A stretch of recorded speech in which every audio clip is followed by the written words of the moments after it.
कौन बनेगा नेता। नगर निगम के चुनाव पास आने वाले थे। पूरे कानपुर शहर में टिकट को लेकर मारामारी शुरू थी, लेकिन सबसे ज्यादा चर्चा में वार्ड नंबर 40 की सीट थी। वो इसलिए क्योंकि इस बार वहां की सीट महिला के लिए आरक्षित थी। अब सवाल ये था कि चुनाव लड़ेगा कौन। इससे पहले ठाकुर साहब वहां से पार्षद थे और इस बार उन्होंने अपनी पत्नी सीमा ठाकुर को टिकट दिलवाई और ठाकुर साहब की शान के कारण सीमा जी ने 20,000 वोटों से चुनाव जीत लिया। अरे बधाई हो सीमा भाभी, अब तो आप वार्ड की पार्षद बन गई हैं।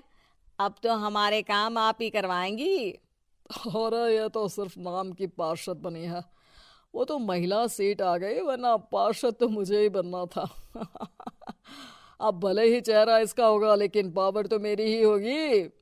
अरे वाह भाई साहब, क्या दिमाग लगाया है आपने भी। आइए आप लोग, खाना लगा दिया है सबके लिए।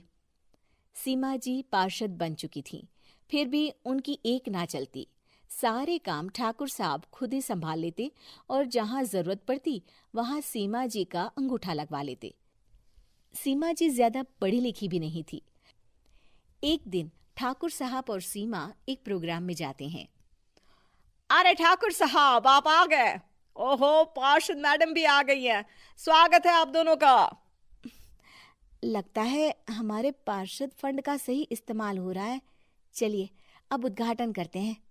ये लीजिए ठाकुर साहब कैची, आप ही सबसे पहले प्रवेश कीजिए।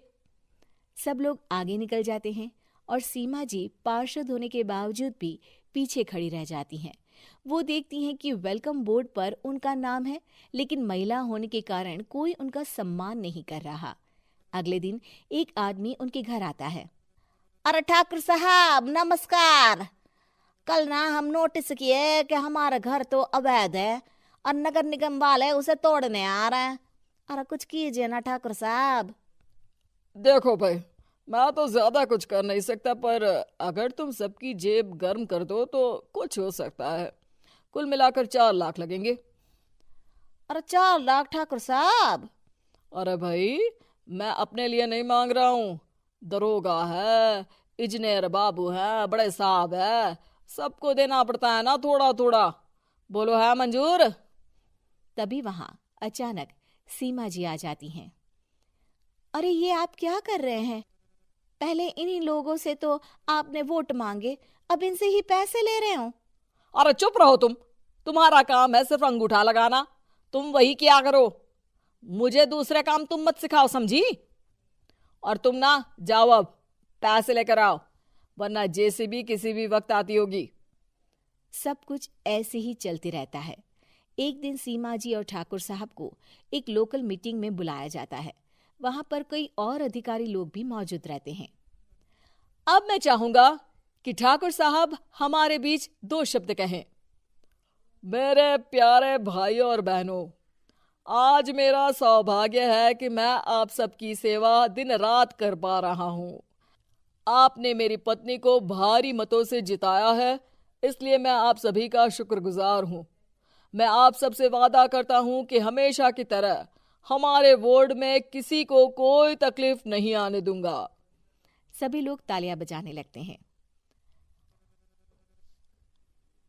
अब मैं माननीय पार्षद मैडम को स्टेज पे बुलाना चाहूंगा। अपने नाम को बुलाया सुनकर सीमा जी एकदम चौंक जाती है। उन्हें बिल्कुल उम्मीद नहीं थी कि इतनी बड़ी जगह उन्हें मंच पर बुलाया जाएगा। जैसे तैसे वो मंच पर चढ़ती हैं। ऊपर जाते ही सीमा जी को सारी पुरानी बातें याद आ जाती हैं कि किस तरह उनके पति उन्हें कभी भी आगे बढ़ने नहीं देते और उनके नाम से गलत काम करते हैं। वो बोलने लगती हैं। मैं आपके वार्ड की पार्षद सीमा हूं। आप में से बहुत कम लोग ही मुझे जानते होंगे, क्योंकि इससे पहले मुझे कभी ऐसा मौका ही नहीं मिला। सारे मौके मेरे पार्षद पति यानी आपके ठाकुर साहब ही लेते रहे, लेकिन आज ये मौका मुझे मिला है तो मैं इसे ऐसे ही नहीं जाने दूंगी। मैं आपको ये बताना चाहती हूँ कि आपके ठाकुर साहब मेरे नाम की आड़ में गैर कानूनी काम करते हैं, जिस पर अंगूठों के निशान मेरे होते थे। इसीलिए मैं अपनी गलती मानती हूँ और आज अपने पद से इस्तीफा देती हूँ, ताकि आगे से कोई गलत काम ना हो पाए। अब फैसला आप सबके हाथ में है कि आप हमें क्या सजा देना चाहते हैं। सीमा जी की बातें सुनकर ठाकुर साहब के चेहरे का रंग उड़ जाता है और वो शर्म से मुंह नीचा करके वहां से चले जाते हैं और पद से इस्तीफा देकर ही सही सीमा जी अपने आप में आत्मविश्वास महसूस करती हैं।